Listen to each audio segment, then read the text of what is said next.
came to wanting to find my own literary works, you'd mostly get like morality tales and things like that. You know, when it comes to classical Malay literature, it's a shame that you know you have to go through such lengths to actually dig for them in restricted areas of libraries. They're not available for public access. You don't have like a Penguin's Classics equivalent for classical Malay literature. Like this is really it's locked up in the ivory tower.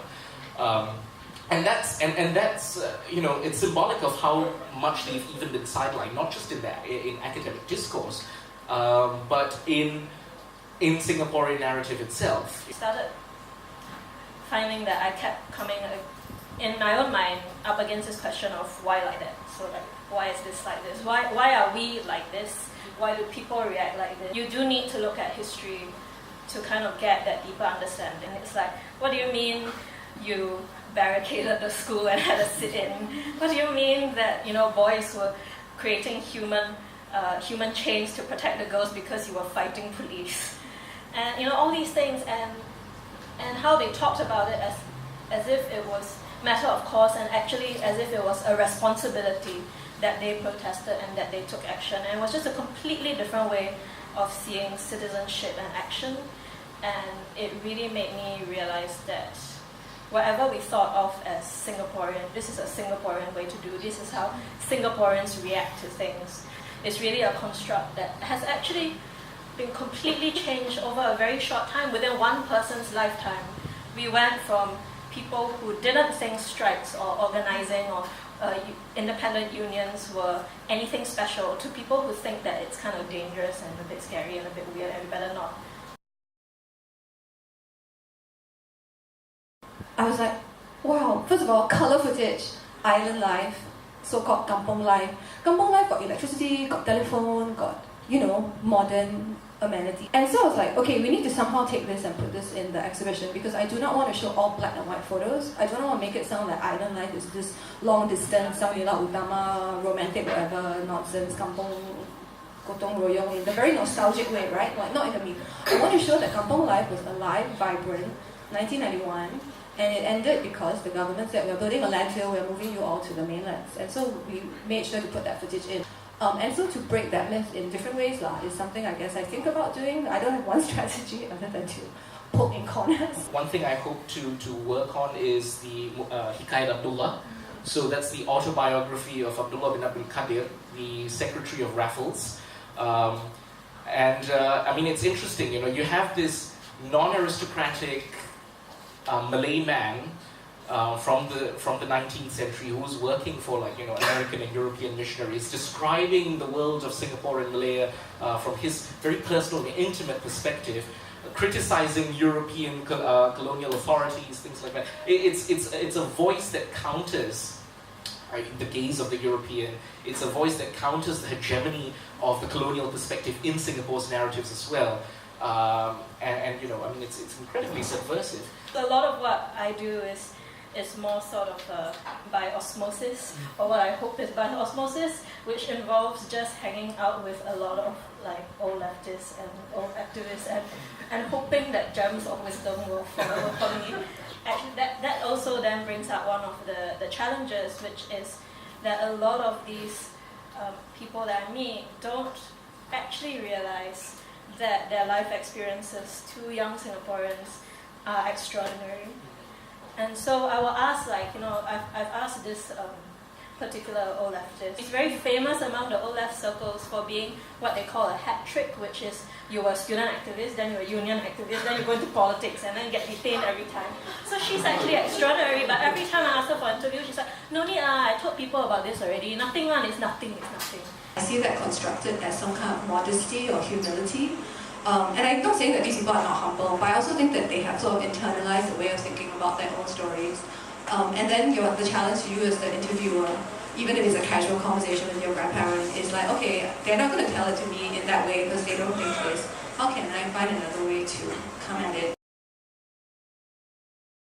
They want to commemorate the bicentennial as 200 years, but at the same time say they also want to remember 700 years. So we're 200, but 700 also, it's a bit of double think going on. These are people who say, yeah, we should totally talk about 700 years of pre-colonial Singapore history. But again, these are the same people who, when they write about pre-colonial Singapore or pre-colonial Malay archipelago, it's always, oh, this region was enriched by China. China's, the stability in China and the expansion of Chinese trade brought commerce and wealth into Southeast Asia. So again, narratives about native agency, indigenous agency in the creation, the creation of wealth and government are again sidelined, even when you're talking about a 700-year history. What are the characteristics of colonialism?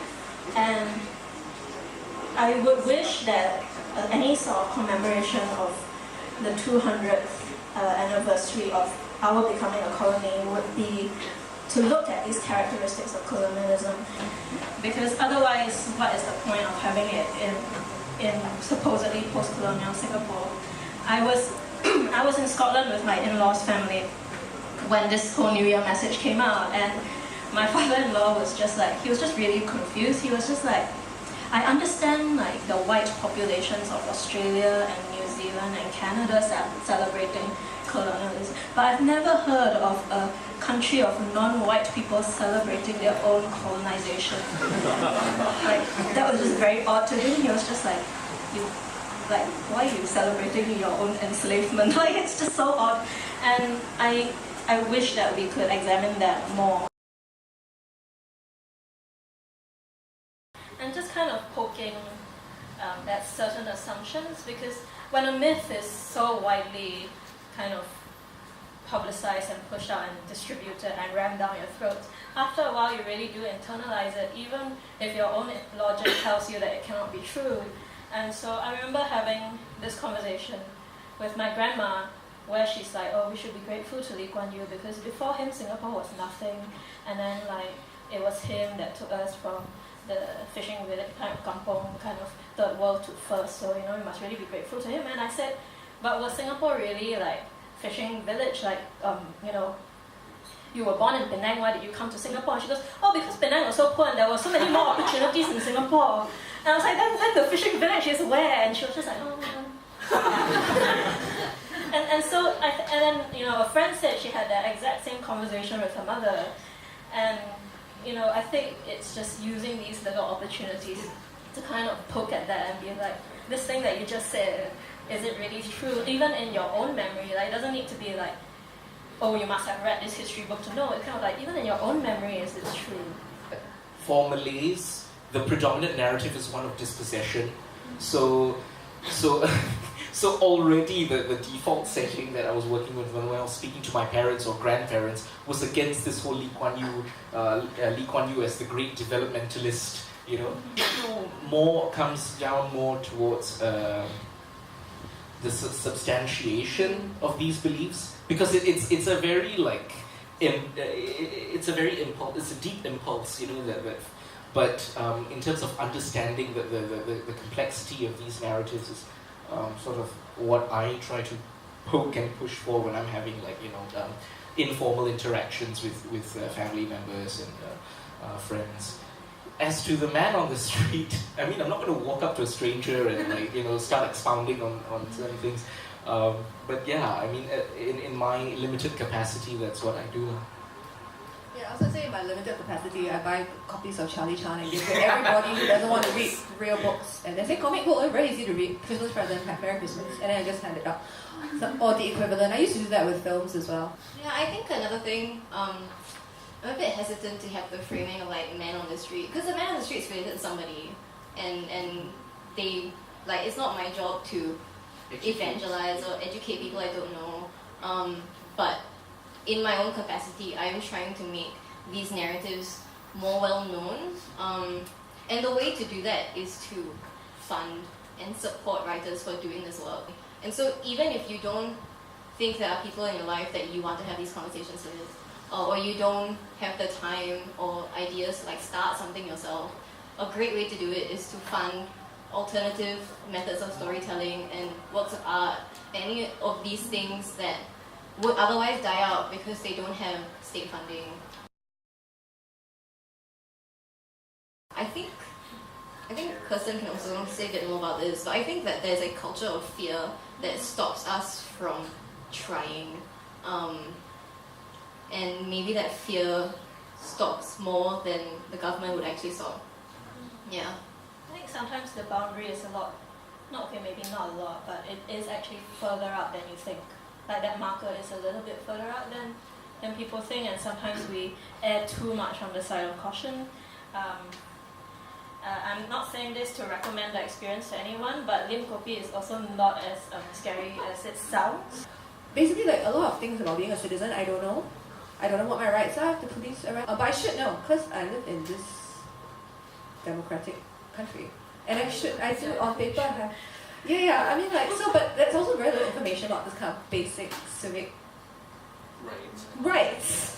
I'm like, civic rights? It sounds very American. But then actually that's what.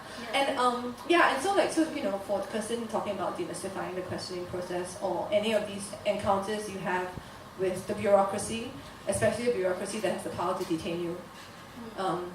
It's actually valuable information because you should just know. Then once you know, you're like, okay, I know the information. It might still be scary, but I know it, right? It's less scary the moment you know a bit, as opposed to all this hearsay and whispering. They will come at 3 a.m. and and they will take all your computers. I don't know. There are varying levels, obviously. I mean, like Lin Lee has had some terrible experiences, and so have others. So I'm not trying to play it out. But if you know, you are less scared. That's the human condition. If not, we would have never crossed the seas and come into Asia.